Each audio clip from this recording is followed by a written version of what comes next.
മാറുമീനെ അങ്ങോട്ടൊന്നു എന്റെ കാലെ കൊത്തുന്ന സമയം കൊണ്ട് നിനക്ക് ഈ ചൂണ്ടയിലോട്ടൊന്ന് കൊത്തിയാലെന്താ ആണ്ടാ എന്തോ ചെയ്യാനാന്ന് പറ. മഴയ്ക്ക് മുന്നേ ഒന്ന് പെട്ടെന്ന് വാടാ എനിക്ക് ഒത്തിരി തുണിയുണ്ട്, നീ പറയുമല്ലോ വരാൻ നോക്ക്. 5 മണിക്കാകുമ്പോൾ വീട്ടിൽ ചെന്നില്ലെങ്കിൽ പെണ്ണുമണിക്ക് ഇത് മതി സംശയത്തിന്. ഒന്നോ നീ എന്തുവാടേ പറയുന്നത്? ഈ തൊഴിലുറപ്പിലുള്ള പെണ്ണുങ്ങൾ മൊത്തം നിന്റെ കാര്യമാണെന്നുള്ള പറയുന്നേ. എന്തുവാന്നോ നീ തുണി കഴുകുന്ന വീഡിയോ ഇപ്പൊ വൈറലായി കിടക്കുക. ഇവിടെ അവങ്ങ് കീറിയില്ലയോ? വീഡിയോ അല്ലെന്നാ അതൊക്കെ തുണി അങ്ങ് കീറിയില്ലയോ? കൊള്ളാം, വീഡിയോ കിട്ടുമല്ലോ അന്നേരം. എന്ന് കിട്ടും, എനിക്ക് ഇന്ന് ഒന്ന് ഉറപ്പാ. എന്റെ ദൈവമേ, എന്തോ തുണിയുണ്ട്. എന്തോ കൂടെ ഇന്നും ചൂണ്ടിടാന്നോ? അല്ല, നിന്റെയൊക്കെ കൂട്ട് വീട്ടിലെ ഭാര്യമാരെ പണിക്ക് വിട്ടിട്ട് ഞാൻ വന്നിരുന്നത് ഇവിടെ നിന്ന് തുണി അലക്കാവണം. നീ അത് പറയരുത്. എന്താ നീ അത് പറയരുത്? ദേ, എന്റെ പെണ്ണുമ്പിള്ള ഇവന്റെ പെണ്ണുമ്പിള്ള ഞാൻ തൊഴിലുറപ്പിന് വിട്ടിട്ടാ. ബിജുവേ, എന്റെ പെണ്ണുമ്പിള്ള ഞാൻ തൊഴിലുറപ്പിന് വിട്ടിട്ടാ ഞാൻ ഈ തുണി അലക്കാൻ വന്ന, അല്ല ചുമ്മാതല്ല. മനസ്സിലായേ? ഞാനിവിടെ വർക്ക് ചെയ്യുവാ, വർക്ക്. ഓ, എന്റെ ഒരു വർക്ക്. ആ പണി പാളി. സോപ്പൊടിയല്ല, അരിപ്പൊടിയായി പോയി. ഇപ്പൊ എന്താ നീ സോപ്പൊടി എടുത്ത് ഇനി പുട്ടുണ്ടാക്കിയോന്ന് ആരും കണ്ടു? അത് ഉണ്ടാക്കും. ബിജുണ്ടായില്ലേ മോള്? എന്തോ പറയണ്ട, സോപ്പൊടി പറഞ്ഞാടാ. ഞാൻ തരാം. സോപ്പ് തരാം. സോപ്പൊടി എടുത്തില്ല, സോപ്പ് തരാനോ? മതി. എന്തോണോ ഡിസൈൻ ചെയ്തേ? നനക്കല്ല. ഞാൻ ഇവിടെ നനകല്ല് കണ്ടിട്ട് ഇവിടെ ഇതിലിപ്പോ വന്ന ഈ ആമ അതിന്റെ പുറത്തിട്ടേ അലക്കാലോ. യോ, തലവലിക്ക് സോപ്പുമ്പോ കണ്ണി വീഴും. അതെ, 2 സാരി അലക്കിട്ട് ഇറങ്ങി അങ്ങ് പൊക്കോ. 2 സാരിയോടെ ഉള്ളി. ഇത് നോക്കണ്ട, ആരെങ്ങാണ്ട് നാക്ക് വീഴുതാ കല്ലാന്ന് കൊണ്ട് വെച്ചിട്ട് പോയേക്കുന്നു. നാക്ക് പറഞ്ഞു പോലല്ല, ലൈഫ് ബോയ് സോപ്പ് തേഞ്ഞ് തൊട്ടിച്ച് വെച്ചേക്കുവാ. പഴയതിന്റെ വീട്ടൊന്നും ഇത് കഴിവാൻ എടുക്കാനൊന്നും പറ്റത്തില്ലണ്ണ. അങ്ങ് ശ്വാസം മുട്ടല, ആസ്മയുടെ ആരംഭം വന്നു. എടാ, മീൻ വിഴിക്കാ മതി. പിന്നെ ഏത് മീൻ വരാലറിയാവോ? നിങ്ങളെ വിളിച്ചാ ഞാൻ എവിടെ വരാനും തയ്യാറാ. പറ. ഇങ്ങോട്ട് വരാനല്ല, പിന്നെ വരാല് മീനെ അറിയാവോ? ഓ, നീളമുള്ള മീനാ. പിന്നെ മീൻ വട്ടത്തിലാണോ ഇരിക്കുന്നത്? മണ്ടത്തരം പറയാ. മീൻ വിഴുങ്ങിയാൽ എങ്ങനെയാ ഇവന്റെ ശ്വാസം മുട്ടല് മാറുന്നേ? എടാ, അതിനുണ്ടെങ്കിൽ മീനെ നീ വിഴുങ്ങണം. അത് പറ. ഞാൻ ചെയ്തോളാം എന്റെ പൊന്നേ. ഇത് മോടേതല്ലയോ? മഴ പെയ്താൽ കുളിരാണെന്ന് എന്റെ അമ്മ പറഞ്ഞു, മഴവില്ലിന് നിറമുണ്ടെന്ന് എന്റെ അമ്മ പറഞ്ഞു. സുമേഷേ, നിനക്ക് ഇപ്പൊ എത്ര വയസ്സുണ്ട്? 35 കഴിഞ്ഞണ്ണ. ഇത്രയും സാധനം അമ്മ പറഞ്ഞാലേ അറിയത്തുള്ളൂ. പാട്ട് പാടിയതല്ലേ? നിനക്ക് സ്വയം ഒരു ബുദ്ധി വേണ്ടടാ. അത്രയ്ക്കുള്ള അറിവ് ഉള്ളല്ലോടാ നിനക്ക്. മഴ പെയ്തല്ല അമ്മ പറഞ്ഞ ഇവനറിയാം. അമ്മ പറഞ്ഞിട്ടേ അവനെ അറിയത്തുള്ളൂ. നീ കളിയാക്കണം. നിനക്കൊല്ലം പണിക്ക് വല്ലതും പോയിക്കോട്ടെ, ഇവിടെ വന്നിട്ട് ചൂണ്ടിട്ടോണ്ടിരിക്കാതെ. എടാ, എന്റെ ഈ കൈ നോക്ക്, എന്തോ വിറയിലാന്നറിയോ? ഞാൻ ഈ കൈ വെച്ച് എന്തോ പണിയെടുക്കാനാ. അപ്പൊ നീ അങ്ങനെ ചോറുണ്ണു? അത് ഞാൻ വീട്ടിലെ ഭാര്യ എനിക്ക് ഉരുള ഉരുട്ടി വെക്കും. എന്നിട്ട് ഞാൻ വെളി നിൽക്കുവാണെങ്കിൽ അവളെ കൈ ഇങ്ങനെ അടിക്കും. അന്നേരം ഞാൻ ചെല്ലും. നീ ആരാ ബലിക്കാക്കയോ? കൈയാട്ടി ആവശ്യമില്ലാത്ത കാര്യം പറയരുത് കേട്ടോ. അവൻ ചത്ത് നടക്കുവാ കാര്യം. എന്റെ വീടിന്റെ തൊട്ടപ്പുറത്തെ വിനോദിനെ അറിയാമോ? എനിക്കറിയാം. പിക്കപ്പ് ഓടിക്കുന്ന വിനോദ്. എടാ, അവനാണെങ്കിൽ എന്നെ ഗൾഫിന് കൊണ്ടുപോകാൻ എന്തുമാത്രം പാടുപെട്ടെന്നറിയാമോ? ഞാൻ പാസ്പോർട്ട് വിസ എല്ലാം എടുത്തു വെച്ചിട്ട് ഇവിടെ ഇങ്ങനെ ലാസ്റ്റിലാ ഞാൻ അറിയുന്നത് പിന്നെ എന്നെ ഗൾഫില് ജോലിക്ക് കൊണ്ടുപോകാനാണ്. ഞാൻ പോകത്തില്ല. തല വെച്ച് കൊടുക്കല്ലേ? പോകത്തില്ല. തല വെച്ച് കൊടുക്കല്ലേ? പാസ്പോർട്ട് എല്ലാം ഞാൻ വലിച്ച് കീറി ഞാൻ കളഞ്ഞത് ഓട്ട്. ഞാനത് പറഞ്ഞപ്പോ നിങ്ങളുടെ പട്ടിക്കുഞ്ഞിനെ വല്ലതും കിട്ടും? ഞങ്ങളുടെ അവിടെ നിങ്ങളുടെ പട്ടിക്കുഞ്ഞല്ലോ. ഞങ്ങളുടെ വീട്ടിലുണ്ട് പട്ടിക്കുഞ്ഞ്. 4 പട്ടിക്കുട്ടികളുണ്ട്. നിനക്ക് വേണോ? 4 പട്ടിക്കുട്ടികൾ കൊടുക്കാനാണോ? പിന്നെ കൊടുക്കാനില്ലേ അതിനൊക്കെ വെച്ചിരിക്കുന്നത്? ലാഭമാണോ? ലാഭമാണോ നഷ്ടമാണോ ഞാൻ ഇനി നോക്കുന്നില്ല. ഞാൻ കൊടുക്കും. ലാഭം എന്ന് പറഞ്ഞ പട്ടിയുടെ ഇനവാടാ. അതിന് കൊടുക്കാനോ? വേണോ? എനിക്ക് വേണമായിരുന്നു. എന്തോ വിലയാ? ഒരു പട്ടിക്ക് 3000 രൂപയ്ക്ക് അങ്ങ് തരാം. 3000 രൂപയോ? 3000 രൂപയ്ക്ക് എന്തോ മോശമാണോ? ഒരു ദിവസം 4 പേരെങ്കിലും കടിക്കുവാ പട്ടി. 4 പേരെയോ? 4 പേരെ കടിക്കും. 4 അതിന്റെ കുറഞ്ഞത് 3500-ന്റെ. അതാവുമ്പോ 2 പേരെ കടിക്കത്തുള്ളൂ. 2 പേരെ കടിക്കും. അപ്പൊ ഡെയിലി 2 കടി. ഡെയിലി 2 കടി. അതല്ല, നീ ഇനിയും കൊണ്ടുപോയി 2 പേരെ കടിച്ചില്ലെങ്കിൽ നീ പട്ടിയെ തിരിച്ചു കൊണ്ടുപോവാ. ഞാൻ ഈ 1500 രൂപ അങ്ങ് തിരിച്ചു തരാം. അതൊക്കെ ഇല്ല, ഞാൻ കേട്ടോ. എനിക്ക് എന്റെ 500 രൂപ ഉണ്ട്. കുരയ്ക്കുന്ന വല്ലതും ഉണ്ടോ? കുരയ്ക്കുന്ന ഒരു പട്ടിയുണ്ട്. 500 രൂപയ്ക്ക് നിനക്ക് ഞാൻ തരാം. അത് കടിക്കുവോ? കുരയ്ക്കുന്ന പട്ടിയെ കണ്ട് കടിക്കുവോ? നിനക്ക് വേണോ പട്ടിക്കുഞ്ഞിനെ? ഓ, എനിക്ക് വേണ്ട. നീ വേണമെന്ന് ഞാൻ വിചാരിച്ചിരുന്നതാ. കഴിഞ്ഞ ദിവസം അമ്മായിപ്പം വന്നു, ഭയങ്കര വില്ലൻ ചുമ. ഇത് 2 കൂടെ ക്ലാഷ് ആകണ്ട കൊണ്ട് വേണ്ട.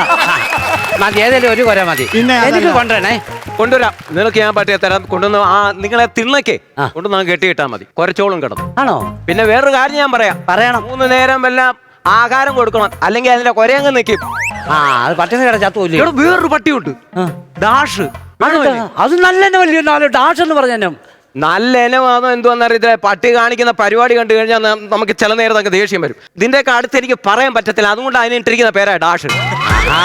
അങ്ങനത്തെ ഡാഷ് പട്ടിയുടെ കാര്യം അതെനിക്ക് വേണ്ട. എന്നാ പിന്നെ പട്ടി ഇല്ലെങ്കിൽ ഇല്ലെന്നേ ഉള്ളൂ, ഇല്ലടാ. അതെ അതെ അതെ. പിന്നെ ഇപ്പൊ പട്ടി കൊണ്ട് ജീവിക്കാനൊക്കെ നിന്റെ വീട്ടിൽ ഇന്നലെ പഞ്ചായത്തുകാരൊക്കെ വന്നു, എന്തുവായിരുന്നടാ? എന്നടാ ഞാൻ ഇപ്പോഴും അറിഞ്ഞത്, ചിരട്ടയിലിരിക്കുന്ന വെള്ളം, ബക്കറ്റിരിക്കുന്ന വെള്ളം, കോപ്പയിലിരിക്കുന്ന വെള്ളം എല്ലാം എടുത്ത് കമത്തി കളയുക. കൊതുക് വന്ന് മുട്ട ഇടുന്നുണ്ടോ? കൊതുകിന്റെ മുട്ടയ്ക്ക് എന്തോ ഇത്ര ഡിമാൻഡ് എനിക്കറിയത്തില്ല. അതുകൊണ്ടൊന്നും അല്ലടേക്കാ, കൊതുവിനെ പറ്റി വലിയ കഴിഞ്ഞാൽ പകർച്ചവാദി രോഗങ്ങളൊക്കെ ഉണ്ടാവും നമ്മുടെ നാട്ടിലൊക്കെ. അതിനായിരുന്നു പിന്നെ അങ്ങനെ ഞാൻ ചോദിക്കട്ടെ, എടാ ഇത്രയും വെള്ളം ഇവിടെ കെട്ടി വെക്കുന്നു, ഇതാരും തിരിച്ചു വെക്കുന്നില്ലല്ലോ. അങ്ങനൊന്നും പറഞ്ഞത് കെട്ടിക്കിടന്ന് വലിയ അന്യരോഗങ്ങളൊക്കെ ഉണ്ടാവും. പക്ഷെ ഇപ്പൊ എന്തായാലും ഉണ്ടല്ലോ, ഇപ്പൊ എന്തുവായാലും ഇങ്ങനെയുള്ള രോഗങ്ങളൊന്നും ഒരുപാട് കുറവാ. നമ്മുടെ വീടിന്റെ പരിസരത്ത് പ്ലാസ്റ്റിക് കുപ്പി കവർ ഇതൊന്നും കെട്ടിക്കിടക്കാൻ സമ്മതിക്കുന്നില്ല. ആര്? ഹരിതകർമ്മസേനക്കാര്.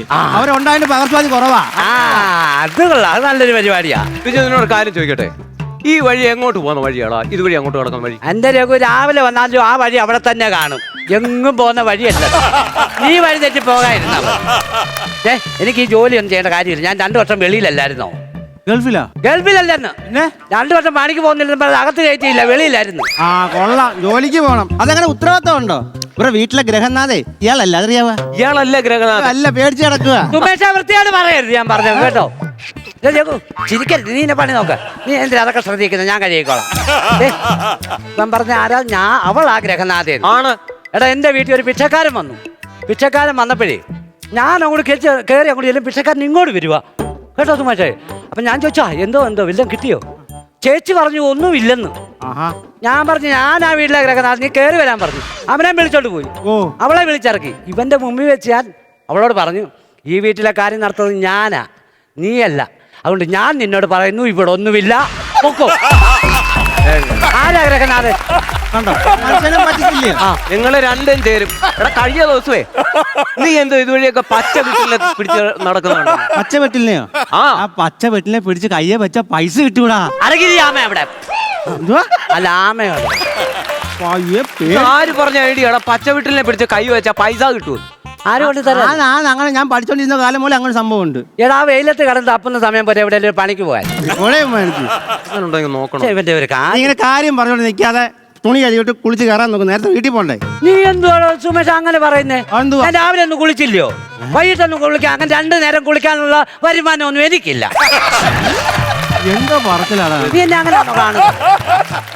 ഞാനൊരു കാര്യം പറഞ്ഞത്, കഴിഞ്ഞ ഉത്സവത്തിന് വിറ്റ് നടന്ന ഒരു കാര്യം ഞാൻ പറയട്ടെ. കോമഡി വിറ്റ് നടന്നു. പറയാ അതൊന്ന് കേട്ടിട്ട്. കോമഡി കേട്ടിട്ട് കുറെ നാളായി. പറഞ്ഞു എന്തുവായിരുന്നു വിറ്റ്? പോരി അതിനകത്ത് ഇത്ര ചിരിക്കാന്നിരിക്കുന്നുണ്ട്. കഴിഞ്ഞ ഉത്സവത്തിന് ഞാൻ വിറ്റ് നടന്ന സാധനമാണ് പോരി. ഒരു വിറ്റ് നടന്നത് മുക്കിയങ്ങ് കൊല്ലാമോ? പിന്നെ ഇനി സത്യം പറഞ്ഞാൽ വെച്ചേക്കരുത്, അതാ വേണ്ടി. കൊത്തിയ മീനും പോയി. ഞാൻ കഴിഞ്ഞ ദിവസം നിങ്ങളെ കല്ലമ്പലത്തിലെ അമ്മായിയുടെ വീട്ടിൽ പോയിരുന്നടാ. ശാരദാമ്മയുടെ വീട്ടിൽ. വീടിന്റെ പാലിയാച്ച് പറയാ. ഞാൻ ചെന്നപ്പോഴേ 1 രൂപ വലുപ്പത്തിലേ ഈ ഗോതമ്പ് വെച്ച് ദോശ ഉണ്ടാക്കുന്നത് കച്ചവടം വല്ലതും ഉണ്ടോ? എന്റെ അല്ലല്ല, അത് സംഭവം അറിയോ?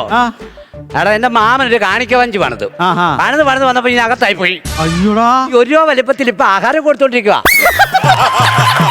ഇപ്പൊ ആണ്ട് പറഞ്ഞു കേട്ട് ഞായറാഴ്ച അങ്ങോട്ട് അത് പൊളിക്ക് വന്ന് കമ്മറ്റിക്കാര് പറയാ വേണ്ട, വഞ്ചി നിറഞ്ഞിട്ട് മതി. എന്തുവന്ന് എനിക്കറിയത്തില്ല, അമ്മാവനുണ്ടോ ഇല്ലയോ എന്ന് പോലും അറിയത്തില്ല. വഞ്ചിക്കരി കളം ചാകത്തേ ഉള്ളൂ.